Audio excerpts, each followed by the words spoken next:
Hello, following camper friends. Bill Chitty here reporting. Today is day 18 of our, I think it's 5 weeks, camping RV trip. Today is July 3rd. It's in the afternoon.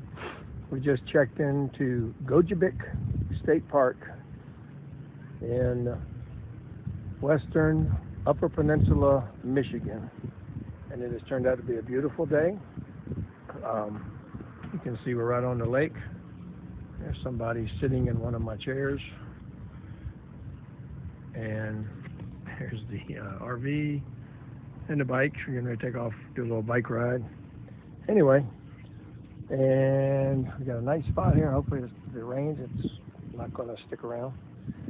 But today, 18 of our 5-week RV trip. See Bonnie and the grandkids. See you tomorrow. Bye.